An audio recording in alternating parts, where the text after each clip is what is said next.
Place à l'invité culture de Télématin qui va nous ramener en enfance. Vous recevez Chantal Goya, Damien.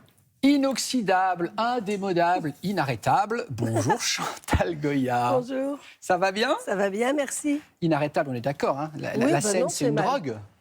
C'est même pas une drogue, c'est ma vie surtout. C'est ma vie depuis toujours. Et moi, mes week-ends, je ne suis pas au bord de la mer sur la plage, mais Vous je êtes suis sur sur scène. scène. On va parler de cette tournée de votre nouveau spectacle, Chantal. Mais je reçois la chanteuse qui, pourtant, au début de sa carrière, ne voulait pas être chanteuse. Voici une archive qui date de 1967. Regardez. J'ai emmené mon sac quand même. Vous aimeriez vous faire une grande carrière? Une grande carrière, oui. Oui, j'aimerais faire une grande carrière. Dans quel style? Jeanne Moreau, que j'aime beaucoup. Vous vouliez être Jeanne Moreau? Jeanne Moreau, c'est quelqu'un que... Bien sûr, c'était la référence comédienne. La plus belle femme, la plus grande... voilà, c'est quelqu'un qui était exceptionnel.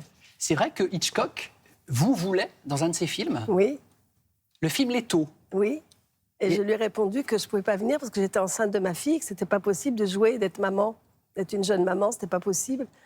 Donc, il était étonné de ma réponse et surtout, tout le monde était étonné. Mais moi, je me suis dit, c'est pas grave, Hitchcock, il existera toujours. Et puis moi, je continuerai ma vie en tant que maman. Donc la chanson, vous y êtes venu grâce à Jean-Jacques Debout.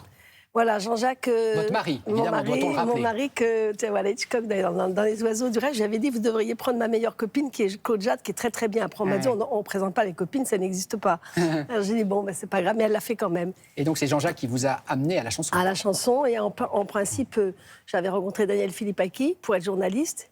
Puis quand il m'a vu en tant que photographe, il m'a dit « Ah non, mais elle est très photogénique, il faut que tu lui écrives une chanson. » Donc ça a été C'est bien Bernard, le plus vénère de la bande.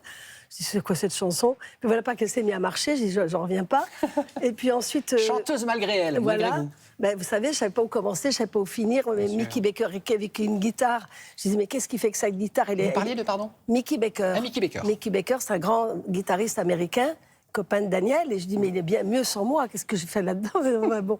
Et puis finalement la chanson elle a marché, mais je m'étais dit peut-être que je vais être journaliste un jour. Oui, c'est ça, vous vouliez être mais non, ça marchait pas du tout. Bon, en il tout voulait cas, pas. une carrière. Et puis j'ai fait Godard après. Voilà, oui, bien sûr, il y a eu Godard. Et puis la chanson.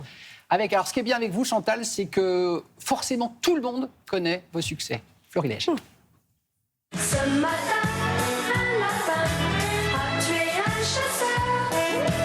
C'était un lapin qui avait un fusil. Avec Rachel, avec Freddy, avec Pluto, avec Bambi, on en verra de toutes les couleurs au pays du monde. C'est la chanson préférée d'Yves Morosi.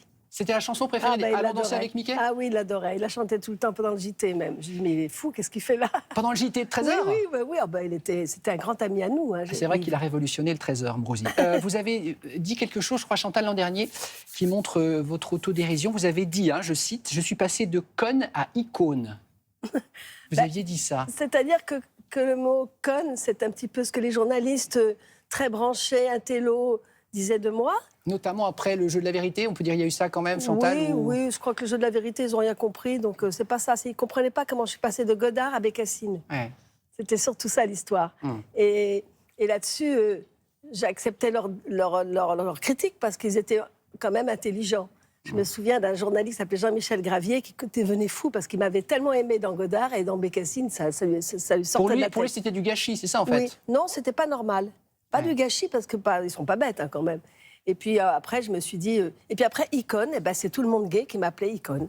Tout le monde. Alors justement, 2001, il y a un avant et après le film de Gabriel Aguillon, on est d'accord, Chantal? Complètement. Pour absolument fabuleux.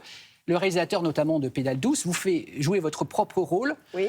Bécassine, Spike Kuzan, enfin, il y a vraiment... Et là, du coup, votre carrière est repartie sur le chapeau de roue. C'est parti dans, les dans toutes les radios branchées, dans tous les gens branchés, dans tous les intellos. Tout d'un coup, j'étais devenue intelligente et icône. Ouais. Mais on dit icône? Icône. Icône. D'accord, icône. Ouais. Et puis du coup, voilà, en ayant joué le jeu, parce que j'ai vraiment joué le jeu, ça m'amusait beaucoup avec un costume de Jean-Paul Gaultier, que je n'osais pas demander parce que je disais, j'aimerais bien reprendre ma robe, ça me ferait plaisir. Non, il y a un collectionneur qui l'a prise.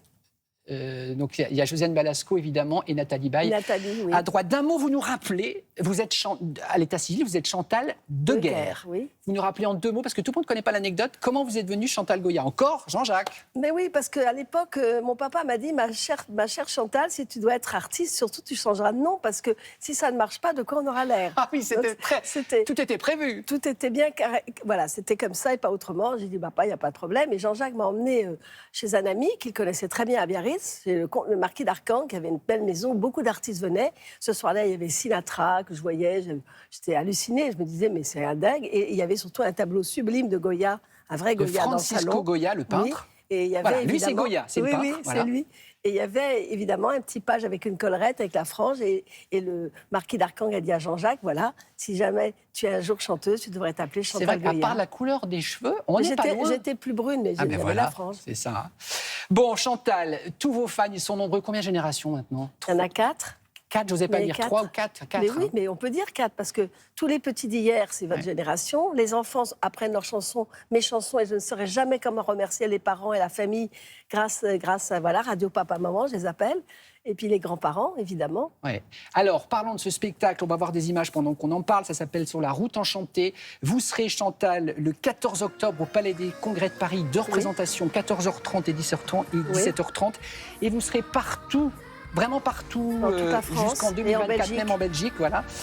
Puisque nos amis belges nous regardent nombreux, vous serez le 28 octobre notamment à Bruxelles.